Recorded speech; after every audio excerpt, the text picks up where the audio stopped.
So here in the US, we refer to our country often as the land of the free, but how free do you actually feel? I invite you to note down on a scale of 1 to 10, how free do you actually feel in your life? It's typically, we tend to feel like there are things outside of ourselves and even within ourselves that we really can't do anything about. And certainly, right, we're not in control of everything that happens in our world. However, we do have the ability to powerfully influence our own experience, which ripples out to the external world. And so to have the kind of freedom we really want requires moving outside some old boxes and certainly out of some loops that we may be experiencing, loops of certain kinds of unpleasant experiences or experiences that bring up like a repetitive emotional state. Maybe that's overall dissatisfaction for you. Maybe it's bitterness. Maybe it's um, feeling betrayed or rejected, abandoned. There are so many possibilities.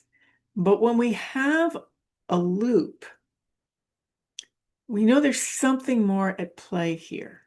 And it can seem really insurmountable. Well, this always happens to me, or I always end up in these situations where, or even I just always react this way when X or Y happens.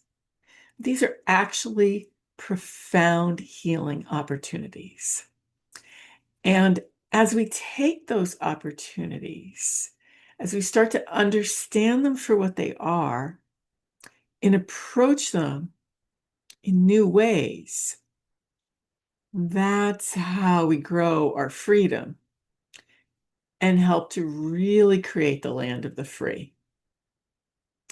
Now, I have been exploring this arena for over 30 years because when I had that major shift in my life that caused me to start looking outside the box of what I grew up with, what I already knew about,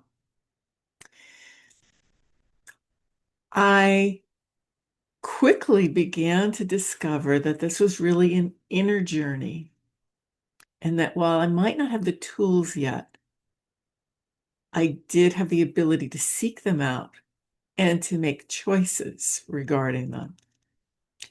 And over time, I have found certain tools that have been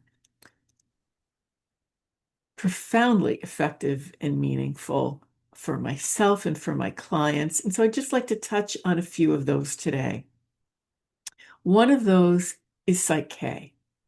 And PSYCH-K works with neurobiological research and ancient yogic tradition to create a set of processes that are really grounded in a strong spiritual foundation of understanding our oneness.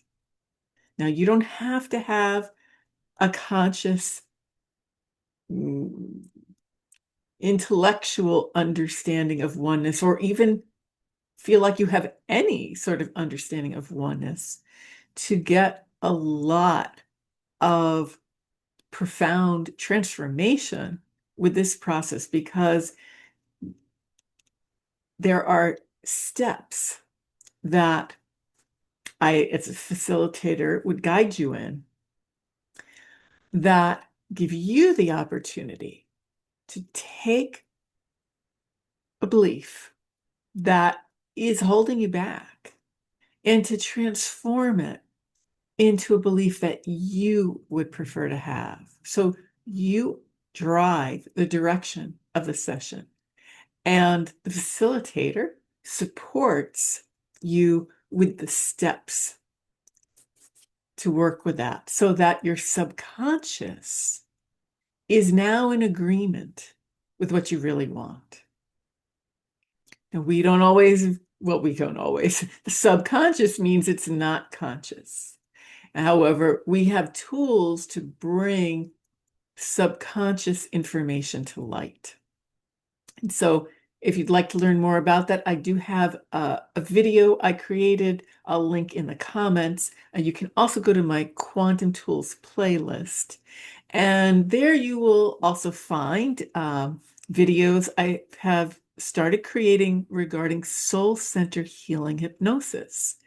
Soul center healing hypnosis clears your energy field of energy suckers, which we typically are not aware that we have, as similarly as we typically are not aware of having physical parasites in the body. However, they do exist and can have a lot of influence over us that we would prefer they not have. And they do not have to remain in our field because we have this beautiful all-win way to clear them out, along with stuck emotions and the ability to repair and rebuild your energy system so that the impact of what's been removed is completely clear and your energy is strengthened and more vibrant so that you are unlikely to attract more of that energy sucker realm. This process also expands your sense of who you are and why you're here through past life regression and other soul travel, and allows you to get clarity on your most dearly held questions through conversation with your higher self. So, as you can see, there's a lot to this process. I do have examples of portions of sessions that you can watch, as well as some videos coming up that dig deeper into the soul center healing hypnosis world. So be sure to like and subscribe if you'd like to hear more about that. And again, you can check my Quantum Tools playlist. And I'd also like to mention a beautiful process called healing trauma through guided drawing. It gives you a simple and very profound body-based way to connect deeply with your inner self in a non-verbal way through movement. It is the movement that's recorded through the drawing. So there are types of movements that bring forth different types of experience, and we can use these. We can sort of organically come to these and be supported in moving into these to rewire the neurobiology of old traumas without any need to talk about them, analyze them, or relive them. And so again, if you would like to learn more about that, feel free to let me know in the comments, share any questions you might have, and be sure to like and subscribe so that you'll get notification when the next video drops. So I want to thank you so much for tuning in and bringing your attention to this really important topic of actual freedom, because that is what allows us to create the new earth together that we truly desire. So I want to thank you so much for being here and for being you. Namaste and many blessings, my friends.